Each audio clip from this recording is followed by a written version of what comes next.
नमस्कार, मैं GRS news के लिए गिरीश तरवार। दिल्ली में सरकार बदल गई है। 10 साल की आम आदमी पार्टी सरकार को भारतीय जनता पार्टी ने भारी बहुमत से स्थानांतरित कर दिया है, उसकी जगह पर बैठ गई। आखिर क्या बदला है दिल्ली में, इसको लेकर अभी थोड़े दिनों का इंतज़ार आम जनता को भी करना होगा और हम सभी को। लेकिन एक बात तय है कि ये अधिकारियों का रवैया अभी भी नहीं बदला है। अधिकारी विधायकों को फ़ोन नहीं उठाते, यहाँ तक कि जो जनप्रतिनिधि हैं उन जनप्रतिनिधियों की भी बात सुनना उन्हें गवारा नहीं है। हो सकता है वो प्रशासनिक कारणवश किसी मीटिंग में व्यस्त हैं, लेकिन इसके बाद भी जब वो फ्री हो जाते, इसके बाद भी वो जनप्रतिनिधियों के फ़ोन का उत्तर नहीं देते। भले ही भारतीय जनता पार्टी की मुख्यमंत्री ये दावा करती नहीं कि वो कार्य संस्कृति को बदलेंगी, लेकिन ऐसा लगता है दिल्ली जब तक पूर्ण राज्य का दर्जा नहीं बनता तब तक कोई भी सरकार आ जाए, अधिकारियों का रवैया बदलने वाला नहीं। मैंने ये बात इसलिए की कि आपको 2 उदाहरण मैं दूंगा जो कि हाल फिलहाल ही घटे हुए हैं। कल प्रातः 4 बजे के करीब मयूर विहार, जो कि इलाका पड़पलगंज विधानसभा में आता है, वहाँ पर 3 मंदिर बने हुए हैं। कालीबाड़ी मंदिर और अमरनाथ मंदिर और इस तरह के 3 मंदिर वहाँ बने हुए हैं। तो बताया जाता हुए मंदिर सरकारी ज़मीन पर बने हैं। हालांकि ये बात अलग है कि वो मंदिर करीब 40 साल पुराने हैं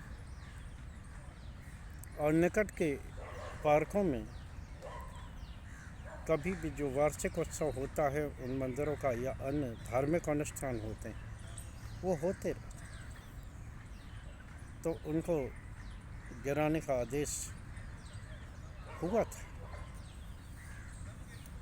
जब ये बात क्षेत्रीय विधायक रविंद्र नेगी को पता लगा तो उन्होंने संबंधित अधिकारी को फ़ोन किया, जबकि यहाँ ये जानकारी देना ज़रूरी है कि बुलडोज़र भी उस समय पहुँच गए थे मौके पर गिराने के लिए।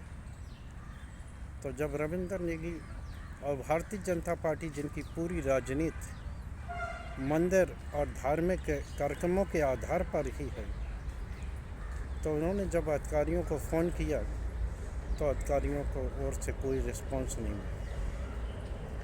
उन्होंने विधानसभा अध्यक्ष को फ़ोन किया, वहाँ से भी विधानसभा अध्यक्ष ने सूत्र ये बताते हैं कि उन्होंने भी फ़ोन किया, लेकिन फ़ोन उठा नहीं। बाद में रविंद्र नेगी ने मुख्यमंत्री रेखा गुप्ता को फ़ोन मिलाया और तब ये ध्वस्तीकरण की कार्रवाई रुकी।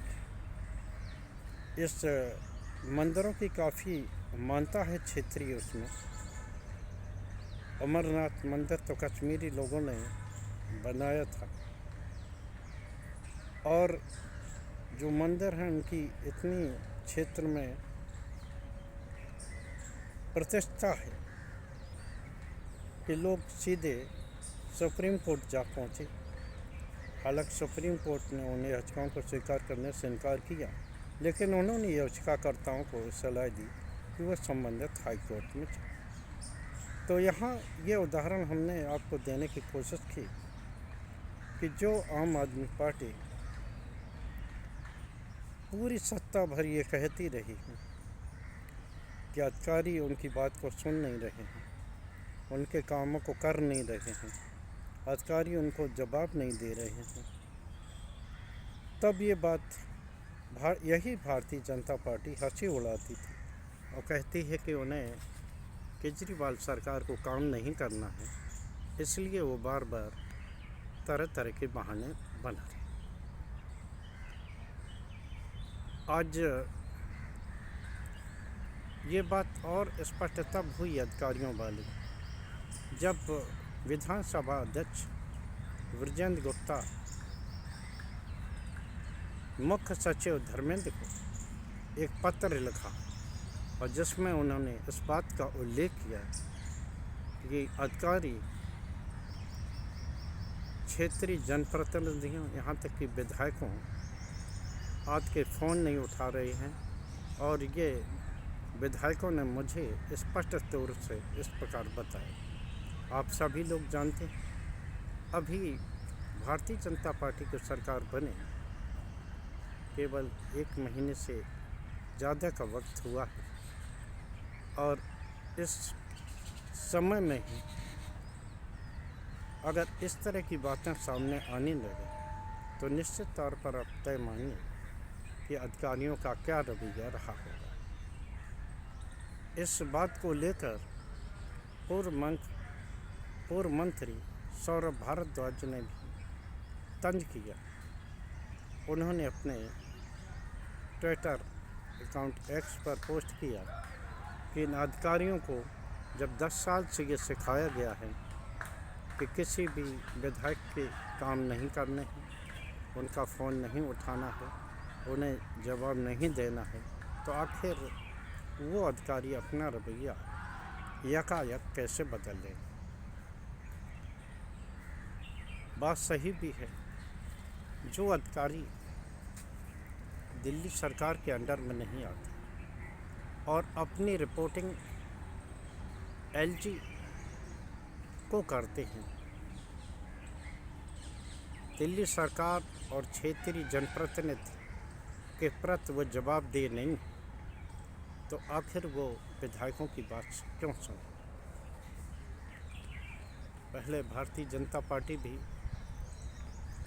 दिल्ली को पूर्ण राज्य का दर्जा देने की बात कहती थी, लेकिन अब की बार उसका उल्लेख चुनाव में नहीं हुआ। लेकिन जिस तरह से अभी से भारतीय जनता पार्टी को परेशानी आने लगी और अभी से ये अधिकारियों का और सरकार का टकराव शुरू होने लगा, तो आप ये तय मानिए कि भारतीय जनता पार्टी की भी राय उतनी ही